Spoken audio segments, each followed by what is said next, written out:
1947 में जो पाकिस्तान से विस्थापित होकर, तो ऐसे हजारों परिवार हैं और ऐसी 190 कॉलोनीज हैं। तो अब आप सोचिए कि वो तो एक तरह से वो पूरा का पूरा ऐसे हजारों लाखों परिवारों को आपत्ति का सामना, एक आपदा का सामना करना पड़ा। नमस्कार, स्वागत है आप सभी का बजाते रहो भारत न्यूज में। मेरा नाम है श्रावणी मिश्रा और मेरे साथ हैं कृष्णा नगर के एमएलए साहब डॉक्टर अनिल गोयल। नमस्कार। मैं आपको बता दूं कि जब से दिल्ली में सरकार बदली है, तमाम तरह की समस्याएं सामने आ रही है। इस समस्या को आप जानेंगे तो आप भी सोचेंगे कि इस तरह की भी बातें हो रही थी क्या अभी तक। पाकिस्तान से जब डिवीजन हुआ, उस वक्त जो विस्थापित होकर दिल्ली में लोग आए थे, उनको 100-100 गज जमीनें दी गई थी। ये काफी वक्त पुरानी खबर है, लेकिन अब स्थिति ये हो गई है कि उस जमीन पर मालिकाना हक बनाने के लिए जो रजिस्ट्रियां हुआ करती थी, वो अचानक से 3 साल पहले बंद हो गई, जिस वजह से बहुत सारी परेशानी वो उठा रहे हैं। क्या कुछ है इसको लेकर, इस समस्या को लेकर वो सारे जो पीड़ित लोग हैं वो एमएलए साहब के पास पहुंचे थे। आइए उन्हीं से जानते हैं, उनके दर्द को समझने की कोशिश करते हैं और ये भी जानना चाहेंगे कि विधायक जी अपनी तरफ से समाधान किस प्रकार से उन्हें दिलवाएंगे। जी डॉक्टर साहब, बताइए कि क्या कुछ मसला है। देखिए, उन परिवारों की आप वेदना सुनिए। 1947 में जो पाकिस्तान से विस्थापित होकर दिल्ली में, वहां तब की सरकार ने उनको 100-100 गज के प्लॉट दिए और ये प्लॉट हम लोगों के विधानसभा में, वो कृष्णानगर विधानसभा में गीता कॉलोनी क्षेत्र में है। तो ऐसे हजारों परिवार हैं और ऐसी 190 कॉलोनीज हैं पूरी दिल्ली में, जिनके 99 साल की उनको लीज दी गई उस 100 गज के प्लॉट की, और उसके बाद उनको उसमें फ्री होल्ड रजिस्ट्री का भी अधिकार हो गया बाद में। और ये फ्री होल्ड रजिस्ट्री का अधिकार 3 साल पहले अचानक रजिस्ट्री तब की दिल्ली सरकार, आपदा सरकार ने वो बंद कर दी, मतलब केजरीवाल सरकार ने। जी। तो अब आप सोचिए कि वो घर जो 3rd-4th जनरेशन हो गया, जो 100 गज के में किसी के पास 25 गज है, किसी का 50 गज है, उनकी अगर रजिस्ट्री नहीं होंगी तो वो किस तरह से वो बेच खरीद सकते हैं? नहीं सकते। उनको घर में अपने बच्चों की शादी करना, पैसे की जरूरत है, बेचना चाहते हैं, बेच नहीं सकते। वो उसको बनाना चाहें तो नक्शा नहीं बनता। तो एक तरह से वो पूरा का पूरा सिस्टम कोलैप्स कर गया और ऐसे हजारों लाखों परिवारों को आपत्ति का सामना, एक आपदा का सामना करना पड़ रहा है। तो वो जरूर आपसे मिलने आए होंगे, आपके सामने अपनी बात रखी होगी। तो क्या क्या समस्याएं, जैसा कि आपने अभी बताया कि ना तो वो कुछ बना सकते हैं, अगर बेचना है तो बेच भी नहीं सकते हैं, तो कब मुलाकात हुई उनकी और क्या क्या बातें रखी गई? ये जो प्रॉब्लम है, ये तो हम चुनाव और चुनाव के पहले से भी जानते हैं। अच्छा। और अब उन्होंने पूरा का पूरा मुझे 190 जो कॉलोनीज दिल्ली की हैं जो इस कारण से प्रॉब्लम में है, वो भी लिस्ट मेरे को दे दी। मैं आपको वो भी दिखाऊंगा।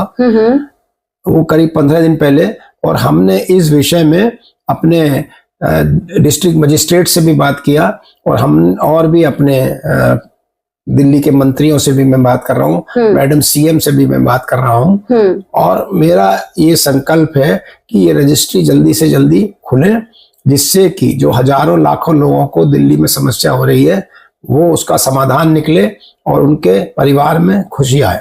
अगर सिर्फ हम यहाँ आपके क्षेत्र की बात करें तो लगभग कितने लोग प्रभावित हैं? पूरा का पूरा गीता कॉलोनी अगर वार्ड ले हम, तो उसमें तो ज्यादातर लोग 50% से ज्यादा, और भी ज्यादा हो सकते हैं। मतलब समझ लीजिए एक वार्ड में करीब 50,000 वोट है, तो इसका मतलब फैमिली आप समझ लीजिए 10,000 फैमिली होंगी। तो 10,000 में कम से कम 6-7 हजार फैमिली उससे अफेक्टेड है। और ऐसे ही आसपास भी और होंगे, और ऐसी 190 कॉलोनीज हैं दिल्ली में। तो जब भी मैंने कहा कि लाखों लोग हैं दिल्ली में और हजारों लोग हमारी कॉन्स्टिट्यूंसी 190 कॉलोनी। अब एक चीज मैं थोड़ा समझना चाहूंगी कि ये जो रजिस्ट्री की बात कर रहे हैं, इसका क्या प्रोसीजर है जिसे बंद कर दिया गया? देखिए, जैसे भी कोई फ्री होल्ड होता है तो वो रजिस्ट्री कराने, जो कोई भी बेचना है या खरीदना है, तो आपको मतलब दिल्ली सरकार से किस तरीके से एसोसिएशन है, मैं दिल्ली ये जानना सरकार का तो जो एसडीएम ऑफिस है ना, वो रजिस्ट्री ऑफिस का कौन करता है? वो एसडीएम करते हैं। मतलब डीडीए से तो Revenue। कोई कनेक्शन नो नहीं नो है? नो नो, जी ये दिल्ली सरकार से मतलब है। जी रिवेन्यू डिपार्टमेंट होता है दिल्ली का, ये रिवेन्यू का भी तो लॉस हो रहा है दिल्ली सरकार को। जब रजिस्ट्री आप बंद कर दिए हो लाखों फैमिलीज की, तो दिल्ली को रिवेन्यू लॉस भी हो रहा है और उसका कोई फायदा नजर नहीं आता। क्यों बंद कर रहे हो भाई? कोई कारण हो तो बंद आओ ना। 3 साल पहले अचानक बंद कर दी। मैंने बात की अधिकारियों से, तो वो पता चला कि उनको भी शायद बहुत क्लैरिटी नहीं है और उनके हिसाब से भी वो रजिस्ट्री हो सकता है जल्दी वो शुरू कर दें। लेकिन जब एक बार बंद हो गई है तो कोई भी इसको डिसीजन नहीं लेना चाहता। तो मुझे लगता है कि हमको हमारी मुख्यमंत्री जरूर इसका संज्ञान लेंगी और जल्दी से जल्दी रजिस्ट्री शुरू करवा। अच्छा, यहाँ पर एक सवाल उठता है कि लगातार अगर केजरीवाल साहब का आपने बयान सुना होगा तो उन्होंने कहा कि जब से उनके हाथ में दिल्ली आई तब से लेकर अंत तक उन्होंने रेवेन्यू जनरेट करने का काम किया, दिल्ली कभी लॉस में नहीं गई। अब देखिए यहाँ पर एक मसला आया कि देखिए रजिस्ट्री बंद करने से रेवेन्यू लॉस हुआ।